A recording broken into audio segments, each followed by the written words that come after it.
So here with Kristen Megan, she's a military veteran, right? Yes, I was in the U.S. Air Force for 9 years. Wow. And you came out and blew the whistle on geoengineering, things that you witnessed were going on. Can you give us the real nutshell? Absolutely. Basically, I had heard of what many people know as the term chemtrails. And I worked in a job called bioenvironmental engineering, and I thought that was insane. And why would we do something like that? Modify the weather by using hazardous materials in our atmosphere? So, and actually the process of trying to debunk it or disprove it, I realized it was actually coming right out of my office, as I was one of the people that was approving the chemicals. And it really shook the core of my oath. And I did a lot of sampling, did a lot of investigation, and I blew the whistle and I got out. And I've now used my credentials, my oath, and my powers for good to help people understand it's very real. It's now openly admitted. There are multiple forms of weather modification. I specifically found the one of stratospheric aerosol injection.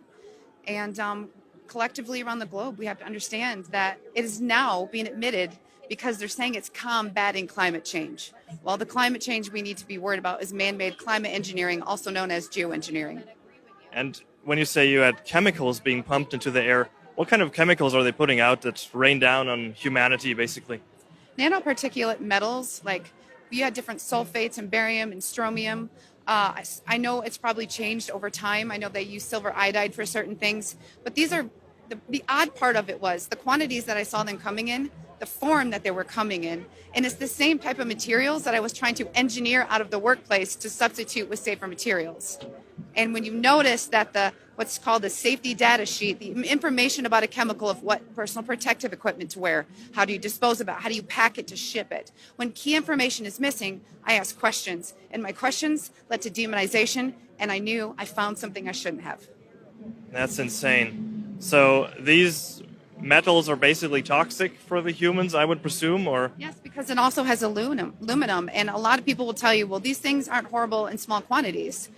It's not small quantities, because when you are putting things above us, the dissipation rates are dependent on weather and climate, but it's getting into the food, it's getting into the soil. And around the world, these wastewater treatment plants, when it comes to pharmaceuticals, or these toxicants is what they're called, they are not able to filter them out. So if you're growing organic food, are we going to go back to the plexiglass barriers on our plants? I mean, it's horrible. That's why you can ban it anywhere. We've had states in the United States ban it, and that is great to get the ball rolling. But people really need to wake up to it, irrespective of any political party. It's not okay. And you're seeing a huge increase in neurodegenerative issues like Alzheimer's. It's really difficult for people with respiratory issues and asthma. And people are wondering why they have allergies 24/7, 365.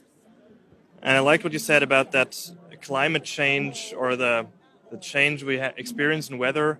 Often we can't disconnect that from these geoengineering activities. Do you want to say something more about that? I mean, how do we feel that? Is there proof or so that is definitely coming from that?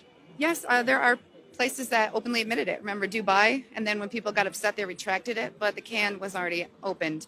And the issue is, I know this sounds silly, but when you watch movies with time change, they say if you do something and something changes, it changes the ripple throughout time. If you are modifying the weather, you are messing with Mother Nature.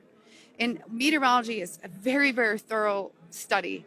And I do know a lot of it because of my profession of plotting hazards. But it does not make sense when you are altering nature where things are not naturally supposed to occur.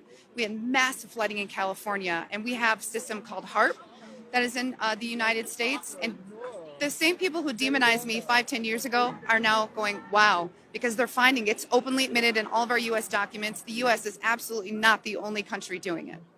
Wow, that's crazy. Well, thank you very much for coming out on that and letting humanity know what's going on. Thank you so much, Megan. Thank you.